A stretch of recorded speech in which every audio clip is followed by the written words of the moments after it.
Pour comprendre, je décrirai la situation. D'un côté, des coteaux, de l'autre côté, la Garonne, et un grand plat entre les deux.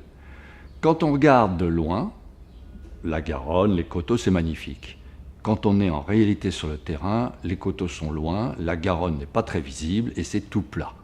En plus, c'est une zone industrielle, c'est-à-dire c'est moyen. Alors à partir de ça, il fallait élaborer un paysage. Eh bien, le paysage, pour commencer, ça a été l'élément premier. C'est-à-dire que dans la conception du projet, on a posé des éléments paysagers, là où devait se trouver le parc, là où devaient se trouver les allées, et ainsi de suite. Et ensuite, l'architecture est venue tout autour. Alors, ça a été ensemble, en réalité. Mais enfin, ça a été très sympathique qu'on ne soit pas le résidu. Qu'à la fin, quand le projet est fait, on ne nous dise pas aux paysagistes, tenez là, il y a un petit bout, là, ça ne vous ennuie pas, on va mettre quelques arbres et tout, ce serait sympa. Ce n'est pas du tout la démarche qui a été entreprise, et pour nous, ça a été un véritable rêve. Alors là-dessus, la première chose, évidemment, ça a cette importance. La deuxième chose, c'est d'avoir essayé de concevoir les choses globalement, c'est-à-dire pas du tout de dire la même chose partout, mais d'avoir une réflexion qui porte sur la totalité. Ce qui fait que ces jardins ne sont pas dans la continuité stricte, là où le premier s'arrête, le second commence, mais il y a toujours une continuité de déplacement entre les jardins. On peut, sur tout le territoire, aller d'un jardin à l'autre, à pied, en vélo, en circulation douce, très agréablement. Ça a permis d'ailleurs de mettre au clair une différence entre les circulations douces et les circulations actives. La circulation douce, vous allez vous balader, c'est formidable, vous êtes tranquille. Bon. La circulation active, vous allez au boulot, vous revenez, il faut aller vite. Eh bien, ces deux choses-là, elles ne sont pas inscrites dans un schéma, on n'a pas fait comme ça, mais on les a distinguées pour que chacune ait sa propre logique. Globalité aussi de la conception, privé-public.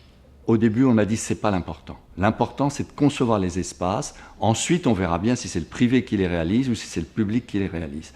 Donc ça a été très important parce qu'on ne s'arrête pas brusquement en disant ben non, là, il y a la barrière, là, on ne sait pas ce qui va se passer derrière. Alors évidemment, ensuite, on sait bien que le privé va faire, puis même le public, il fera d'ailleurs des choses différentes, c'est logique, c'est une espèce d'évolution. C'est tout à fait normal. Donc, troisième chose aussi, c'est qu'on a recensé les arbres, on a regardé ce qu'il y avait. Rien d'extraordinaire, enfin, du peuplier, des trucs. Bon. Et on s'est dit, il faut qu'il y ait quand même quelque chose qui fasse que le quartier il ait une image. Donc on a eu l'idée d'avoir un arbre totem, un arbre fétiche qu'on retrouve régulièrement. Et de chaque arbre fétiche, on verra le suivant.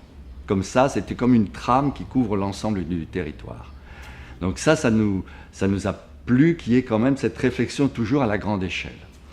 Et puis, la troisième chose, c'est évidemment les usages, hein, les usages très diversifiés.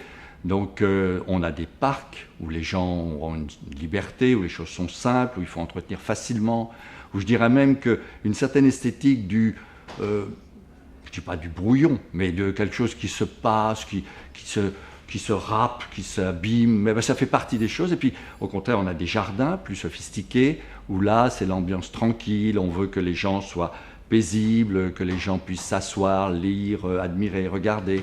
Et puis il y a des petits, le terme c'est galvaudé, les jardins de poche, c'est idiome, enfin c'est des petits endroits, 2 bancs, 2 arbres, une corbeille à papier, puis voilà, on peut y être bien s'il y a le soleil en hiver qui tombe juste au bon moment, ça peut être un endroit merveilleux. Donc voilà aussi les éléments, cette diversité des usages, parce qu'il faut aussi rappeler une chose, c'est qu'on est tout proche de la Garonne déborde, donc on est tout le temps inondé. Et heureusement, il y a un bureau d'études très astucieux, un GEROP, qui a décidé que l'eau irait dans les jardins quand le territoire serait inondé. Donc nos jardins, en réalité, sont des grands réservoirs, mais ça, on ne le dit pas, et puis finalement, on plante quelques arbres, ça ne se voit pas. Donc voilà, dans les grandes lignes, un peu ce qu'on voulait vous dire sur les jardins.